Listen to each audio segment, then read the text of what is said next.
تلنگانہ میں انتظامیہ مفلوج، عوام کا کوئی پرسان حال نہیں۔ BRS کے سربراہ کے چندرشیکھر راؤ، سابق چیف منسٹر تلنگانہ نے ٹویٹر ایکس اکاؤنٹ پر محبوب نگر میں برقی سربراہی کٹ ہونے کا تذکرہ کرتے ہوئے دعویٰ کیا ہے کہ ریاست میں انتظامیہ مفلوج ہو چکا ہے اور عوام کا کوئی پرسان حال نہیں ہے۔ انہوں نے بتایا کہ BRS امیدوار محبوب نگر حلقہ parliament mister M Srinivas Reddy کی انتخابی مہم کے دوران وہ سابق ریاستی وزیر سرینواس گوڈ کے مکان پر لنچ کے لیے رکے تھے اور لنچ کے دوران برقی سربراہی کٹ ہونے پر انہوں نے اپنے ٹویٹ میں بتایا کہ 1 گھنٹے کے دوران 2 مرتبہ کرنٹ چلے گیا، جس سے اندازہ لگایا جا سکتا ہے کہ ریاست میں کس طرح کی حکمرانی چلائی جا رہی ہے۔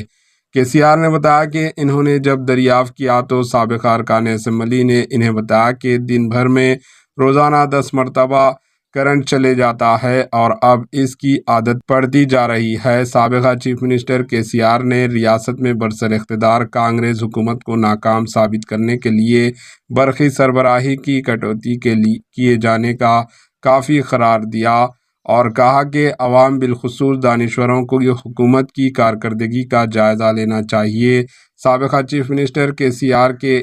اس ٹویٹ پر Telangana state power distribution company نے فوری طور پر ردعمل ظاہر کرتے ہوئے طویل نوٹس جاری کیا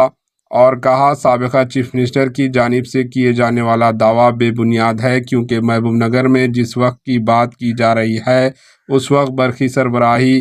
کٹ ہونے کی کوئی اطلاع نہیں ہے۔ سپرنٹنڈنٹ انجینئر آپریشنز محبوب نگر نے بیان جاری کرتے ہوئے کہا کہ قائد اپوزیشن کی جانب سے جو مقام اور وقت کی سرحد کی گئی ہے، اس علاقے میں اس وقت پر کسی بھی طرح کی برقی سربراہی کٹ نہیں کی گئی۔ ڈیجیٹل ریکارڈ موجود ہے۔ انہوں نے بتایا کہ ریاست میں برقی سربراہی کٹ ہونے کی صورت میں ڈیجیٹل ریکارڈ موجود ہوتا ہے۔ انہوں نے بتایا کہ سابق ریاستی وزیر کی مکان کو جس برقی ٹرانسفارمر سے برقی سربراہ کی جاتی ہے، اس ٹرانسفارمر کی جانچ اور اس ٹرانسفارمر کو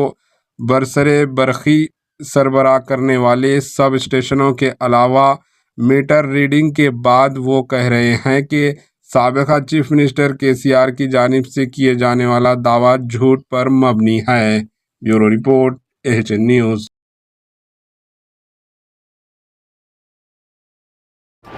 AHN نیوز کو لائک کریں، شیئر کریں اور سبسکرائب کرنا نہ بھولیں۔